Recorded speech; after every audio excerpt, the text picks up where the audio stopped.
Welcome to this concept explainer brought to you by CBSE Scholab of profsam.com, that is profsam.com. आज हम unit 3 current electricity का एक बहुत ज़रूरी topic समझेंगे, टेम्परेचर डिपेंडेंस ऑफ रेजिस्टिविटी। इसे इतने सिंपल तरीके से समझेंगे कि इसका डर भी खत्म होगा और ये कॉन्सेप्ट लाइफ टाइम याद भी रहेगा, एकदम एग्जाम सेफ तरीके से। एक सवाल से शुरू करते हैं। कभी सोचा है कि जो पुराने जमाने वाले पीले बल्ब आते थे, उन्हें स्विच ऑन करते ही वो एक पल के लिए एकदम से तेज जलते हैं और फिर बस एक सेकंड में ही उनकी चमक थोड़ी सी सेटल हो जाती है। या फिर जैसे रूम हीटर की कॉइल गर्म होने पर लाल क्यों हो जाती है? हाँ, ये तो मैंने नोटिस किया है। बल्ब वाली बात पे इतना ध्यान नहीं दिया, पर हीटर तो लाल होता ही है। मुझे तो लगा था कि शायद वो बस वार्म अप हो रहा है, पर इसका करंट और रेजिस्टेंस से क्या कनेक्शन है? कनेक्शन है और बहुत गहरा कनेक्शन है। और यहीं पर एक हैरान करने वाली बात आती है। ज़्यादातर मेटल्स जैसे हमारे घरों की कॉपर वायरिंग, वो गर्म होने पर करंट को ज़्यादा रोकते हैं, मतलब उनका रेजिस्टेंस बढ़ जाता है। लेकिन सिलिकॉन, जिससे कंप्यूटर चिप्स बनती हैं, वो गर्म होने पर करंट को और आसानी से जाने देता है, उसका रेजिस्टेंस कम हो जाता है। Wait, what? ये तो बिल्कुल उल्टा है। एक चीज गर्म होने पर ज्यादा रेजिस्टेंस दे रही है और दूसरी कम। ऐसा क्यों होता है? एसी क्यों का जवाब आज हम ढूंढेंगे। असल में ये तीन अलग अलग कहानियों जैसा है। एक कहानी है मेटल्स की, दूसरी है सेमीकंडक्टर्स की और एक तीसरी थोड़ी स्पेशल कहानी है एलॉयज की। चलिए पहले सबसे कॉमन वाली यानी मेटल्स की कहानी को समझते हैं। अच्छा, इमेजिन करो कि आप एक बहुत ही क्राउडेड डांस फ्लोर पर हो। बहुत सारे लोग हैं और ये सब लोग हैं इलेक्ट्रॉन्स। जैसे ही म्यूजिक यानी हमारी इलेक्ट्रिक फील्ड ऑन होती है, सबको एक ही डायरेक्शन में एग्जिट गेट की तरफ जाना है। ठीक है, अ क्राउडेड डांस फ्लोर और सब इलेक्ट्रॉन्स एग्जिट की तरफ जा रहे हैं। हाँ, पर नॉर्मल रूम टेम्परेचर पर फ्लोर पे जो लोग हैं वो अपनी जगह पर थोड़ा बहुत हिल डुल रहे हैं, थोड़ा डांस कर रहे हैं। ये हैं मेटल के एटम्स, जिन्हें हम लैटिस आयंस कहते हैं। तो इलेक्ट्रॉन्स इन नाचते हुए एटम से टकराते हुए धीरे धीरे एग्जिट की तरफ बढ़ रहे हैं। अब सोचो, हमने टेम्परेचर बढ़ा दिया, इसका मतलब म्यूजिक बहुत लाउड कर दिया। ओह, तो सब लोग और ज्यादा जोर जोर से नाचने लगेंगे, वाइल्ड हो जाएंगे। एग्जैक्टली। बिल्कुल। जब सभी एटम्स वाइल्ड होकर अपनी जगह पर वाइब्रेट करेंगे, तो जो इलेक्ट्रॉन्स एग्जिट की तरफ जाने की कोशिश कर रहे हैं, उनका क्या होगा? वो एटम से ज्यादा टकराएंगे, केओस बढ़ जाएगा। तो एग्जिट की तरफ जाने की जो ओवरऑल स्पीड है, वो कम हो जाएगी या बढ़ जाएगी? कम हो जाएगी, डेफिनेटली। हर तरफ से लोग उनके रास्ते में आएंगे, टक्कर ज्यादा होगी। बिल्कुल सही। यही होता है मेटल्स में। मेटल्स के अंदर फ्री इलेक्ट्रॉन्स का नंबर वो लगभग फिक्स रहता है। जब टेम्परेचर बढ़ता है तो मेटल के एटम्स यानी वो नाचते हुए लोग अपनी जगह पर बहुत तेजी से वाइब्रेट करने लगते हैं। इलेक्ट्रॉन्स को इन्हीं के बीच से निकलना है। ज्यादा वाइब्रेशन मतलब ज्यादा कोलिजन्स, और ज्यादा कोलिजन्स मतलब करंट के फ्लो में ज्यादा रुकावट यानी ज्यादा रेजिस्टेंस। इसलिए गर्म वायर का रेजिस्टेंस ठंडी वायर से ज्यादा होता है। अच्छा, तो आसान भाषा में मेटल्स में टेम्परेचर बढ़ने से रेजिस्टेंस इसलिए बढ़ता है क्योंकि एटम्स ज्यादा वाइब्रेट करके इलेक्ट्रॉन्स का रास्ता ज्यादा ब्लॉक करते हैं। सिंपल। परफेक्ट। अब आते हैं दूसरी कहानी पर, जो बिल्कुल इसके ऑपोजिट है, सेमीकंडक्टर्स की कहानी। सेमीकंडक्टर का डांस फ्लोर उस ए ग्रेड पार्टी जैसा नहीं है। ये एक स्कूल सोशल गैदरिंग जैसा है। शुरू में डांस फ्लोर पर बहुत कम लोग हैं। ज्यादातर लोग यानी इलेक्ट्रॉन्स दीवारों के साथ चिपके बैठे हैं, वो कोवैलेंट बॉन्ड्स में फंसे हुए हैं। मतलब डांस फ्लोर ऑलमोस्ट खाली है। इसीलिए वो आमतौर पर करंट कंडक्ट नहीं करते। Exactly. Dance floor is almost empty. अब जैसे ही टेम्परेचर बढ़ता है, यानी डीजे ने एक अच्छा पॉपुलर गाना बजा दिया, तो जो लोग दीवारों से चिपक कर बैठे थे उनमें भी जोश आ जाता है और वो डांस फ्लोर पर कूद पड़ते हैं। ओह, तो डांस फ्लोर पर डांसर्स का नंबर ही बढ़ गया। यही है की पॉइंट। सेमीकंडक्टर्स में टेम्परेचर बढ़ने पर ज्यादा इलेक्ट्रॉन्स अपने कोवेलेंट बॉन्ड्स को तोड़कर फ्री हो जाते हैं। मतलब डांस फ्लोर पर डांसर्स यानी चार्ज कैरियर्स का नंबर, जिसे हम एन कहते हैं, वो बढ़ जाता है। माना कि ये नए डांसर्स भी आपस में टकराते हैं, कोलिजन्स यहां भी बढ़ते हैं, लेकिन डांसर्स का नंबर इतनी तेजी से बढ़ता है कि कोलिजन्स का इफेक्ट उसके सामने छोटा पड़ जाता है। तो ज्यादा डांसर्स होने की वजह से ओवरऑल डांसिंग यानी करंट फ्लो आसान हो जाता है, भले ही थोड़ी ज्यादा धक्का मुक्की हो रही हो, क्योंकि अब करंट कैरी करने के लिए लोग ही ज्यादा अवेलेबल हैं। यू गॉट इट, सही पकड़ा। इसीलिए सेमीकंडक्टर्स में टेम्परेचर बढ़ने पर रेजिस्टेंस कम हो जाता है। इसका एक बेहतरीन एग्जाम्पल है थर्मिस्टर, जो डिजिटल थर्मोमीटर्स में यूज होता है। वो टेम्परेचर को इतना एक्यूरेटली इसीलिए नाप पाता है क्योंकि टेम्परेचर में छोटा सा भी चेंज उसके रेजिस्टेंस में बड़ा प्रिडिक्टेबल चेंज लाता है। वाओ, तो मेरे डिजिटल थर्मोमीटर के अंदर ऐसी एक सेमीकंडक्टर स्टोरी चल रही है। That's cool. हाँ, अब एक तीसरी और आखिरी कहानी। मेटल्स हैं जो गर्मी में काम अच्छे से नहीं करते, सेमीकंडक्टर्स हैं जिनका बिहेवियर अजीब है। तो इंजीनियर्स ने सोचा, क्या हम कोई ऐसा मटेरियल बना सकते हैं जिससे टेम्परेचर से ज़्यादा फर्क ही ना पड़े, जिसका रेजिस्टेंस लगभग कांस्टेंट रहे। ऐसे मटेरियल की जरूरत कहाँ पड़ेगी? हर उस जगह जहां हमें एकदम प्रिसाइज स्टेबल रेजिस्टेंस चाहिए। सोचो लैब में जो स्टैंडर्ड रेजिस्टेंस बॉक्सेस होते हैं, अगर उनका रेजिस्टेंस गर्मी सर्दी से बदलता रहेगा तो सारे एक्सपेरिमेंट की रीडिंग्स गलत आएंगे। इसीलिए स्पेशल मटेरियल्स बनाए गए, जैसे निक्रोम या कॉन्स्टेंटाइन। ये एलॉयज हैं। इनके अंदर अलग अलग मेटल्स के एटम्स को इस तरह मिक्स किया जाता है कि उनका स्ट्रक्चर पहले से ही काफ़ी डिसऑर्डर्ड और इम्परफेक्ट होता है। तो टेम्परेचर बढ़ने से जो थोड़ा बहुत एक्स्ट्रा क्योस क्रिएट होता है, वो उस पहले से मौजूद क्योस के सामने कुछ भी नहीं होता है। आसान भाषा में ये एकदम भीड़ वाली फिश मार्केट जैसा है। वहां थोड़ा और शोर होने से ज्यादा फर्क नहीं पड़ता। अच्छा, तो इनका रेजिस्टेंस टेम्परेचर के साथ बढ़ता तो है, पर बहुत ही कम, इतना कम कि हम उसे निग्लेक्ट कर सकते हैं। प्रिसाइजली। तो अब 3 कहानियां क्लियर है। मेटल्स जहां वाइब्रेशन बढ़ता है, सेमीकंडक्टर्स जहां कैरियर्स का नंबर बढ़ता है, और एलॉयज जो टेम्परेचर चेंजेस से ज्यादा परेशान नहीं होते। चलो अब देखते हैं कि एनसीईआरटी इस कॉन्सेप्ट को फॉर्मली कैसे एक्सप्लेन करता है। फॉर्मल डेफिनेशंस और फॉर्मूले एग्जाम के लिए बहुत जरूरी हैं। ओके, एनसीईआरटी में लिखा है, resistivity of a material is found to be dependent on the temperature. Different materials do not exhibit the same dependence on temperatures. Over a limited range of temperatures that is not too large, the resistivity of a metallic conductor is approximately given by rho T equals rho naught 1 plus alpha T minus T naught. इसमें 2 important variables हैं, रो जिसे रो बोलते हैं यानी resistivity, और alpha जिसे alpha बोलते हैं। ज्यादा घबराने की जरूरत नहीं है, ये एकदम सिंपल है।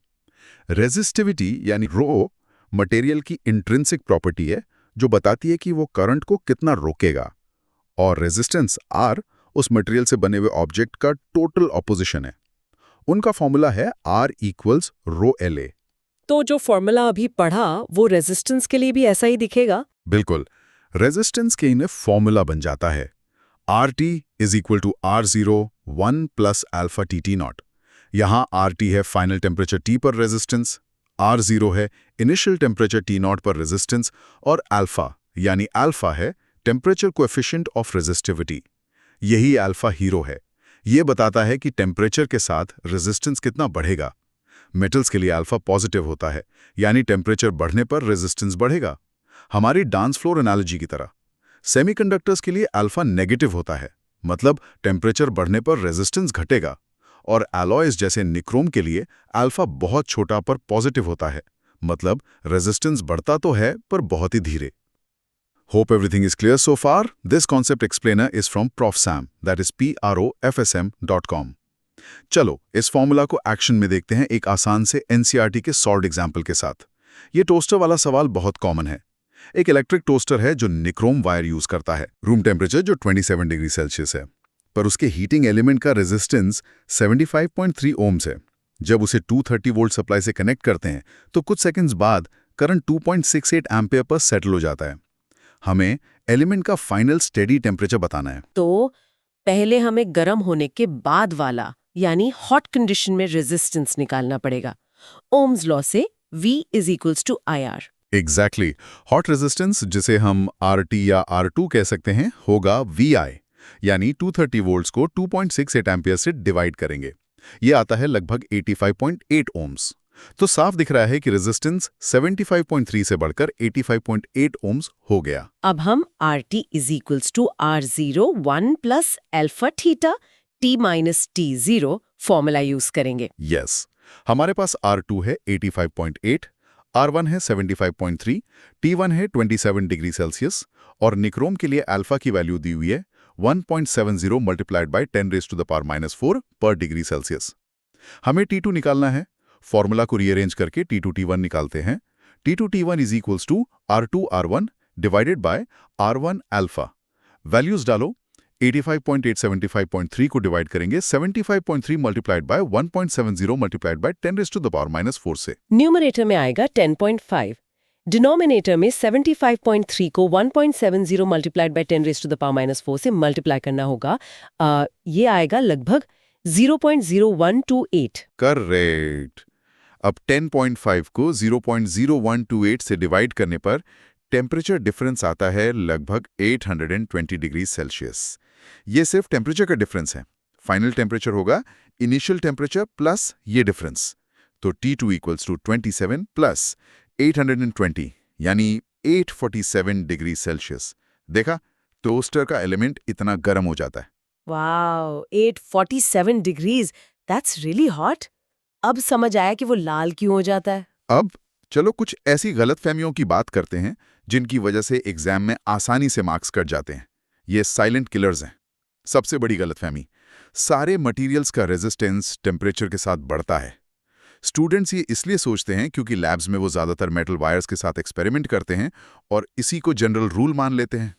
जबकि सही बात यह है कि सिर्फ मेटल्स का रेजिस्टेंस बढ़ता है, सेमीकंडक्टर्स का घटता है और एलॉयज का लगभग सेम रहता है। सही पकड़ा। अब दूसरी और बहुत कॉमन गलतफहमी, टेम्परेचर बढ़ने पर मेटल्स में इलेक्ट्रॉन स्लो हो जाते हैं, इसीलिए रेजिस्टेंस बढ़ता है। ये सुनने में लॉजिकल लगता है पर बिल्कुल गलत है। असल में टेम्परेचर बढ़ने पर इलेक्ट्रॉन्स की रैंडम थर्मल स्पीड तो बढ़ जाती है, वो और तेजी से इधर-उधर जिगल करते हैं। लेकिन लैटिस वाइब्रेशंस इतने ज्यादा बढ़ जाते हैं कि कोलिजन्स बहुत फ्रीक्वेंट हो जाते हैं। इन कोलिजन्स की वजह से उनकी आगे बढ़ने की एवरेज स्पीड, जिसे ड्रिफ्ट वेलोसिटी कहते हैं, वो कम हो जाती है। So it's about more collisions, not slower electrons. Okay, let me try to say this back. Electrons की अपनी रैंडम स्पीड तो बढ़ती है, पर टक्कर इतनी ज्यादा होती है कि उनकी आगे बढ़ने की नेट एवरेज स्पीड यानी ड्रिफ्ट वेलोसिटी कम हो जाती है। इसलिए करंट कम हो जाता है। Resistivity increases with temperature. Simple, MRT और सेमीकंडक्टर्स के लिए इसका ठीक उल्टा होता है। या फिर हमारी डांस फ्लोर एनालॉजी याद रखो। मेटल्स का डांस फ्लोर यानी ट्रैफिक जैम। टेम्परेचर बढ़ाना मतलब जैम में और केओस बढ़ाना, तो फ्लो मुश्किल हो जाता है। सेमीकंडक्टर्स का डांस फ्लोर यानी खाली सड़क। टेम्परेचर बढ़ाना मतलब सड़क पर और गाड़ियां ले आना, तो ट्रैफिक फ्लो बढ़ जाता है। एक फिजिकल जेस्चर भी ट्राई कर सकते हो। अपने दोनों हाथों को सामने रखो, मानो ये मेटल का लैटिस है। अब उंगलियों को धीरे धीरे हिलाओ। ये लो टेम्परेचर वाइब्रेशन है। इलेक्ट्रॉन्स आराम से बीच में से निकल सकते हैं। अब हाथों को बहुत तेजी से हिलाओ, वाइल्ड तरीके से। ये हाई टेम्परेचर है। अब देखो इलेक्ट्रॉन्स का निकालना कितना मुश्किल है। रेजिस्टेंस बढ़ गया। ये विजुअल तरीका काफी हेल्पफुल है। I can actually feel the resistance increasing. Great. चलिए आज की चर्चा के 3 सबसे जरूरी पॉइंट्स को एग्जाम के लिए याद कर लेते हैं। पहला, मेटल्स में टेम्परेचर बढ़ने पर लैटिस आयंस का वाइब्रेशन बढ़ जाता है, जिससे इलेक्ट्रॉन्स के कॉलिजन्स ज्यादा होते हैं। रिलैक्सेशन टाइम यानी टाउ कम हो जाता है और रेजिस्टिविटी बढ़ जाती है।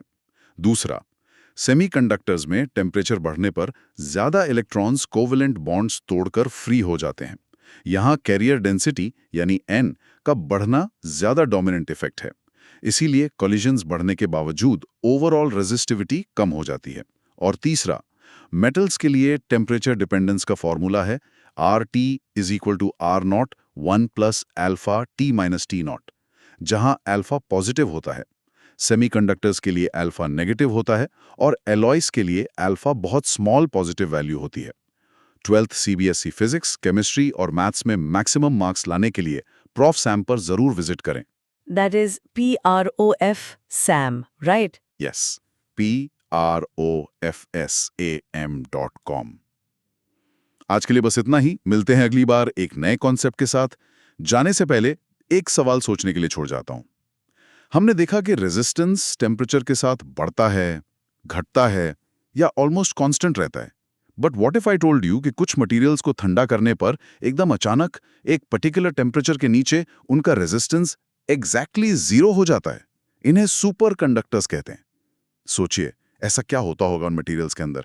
और अगर हमें रूम टेम्परेचर पर काम करने वाला सुपर कंडक्टर मिल गया तो हमारी दुनिया कैसे बदल जाएगी।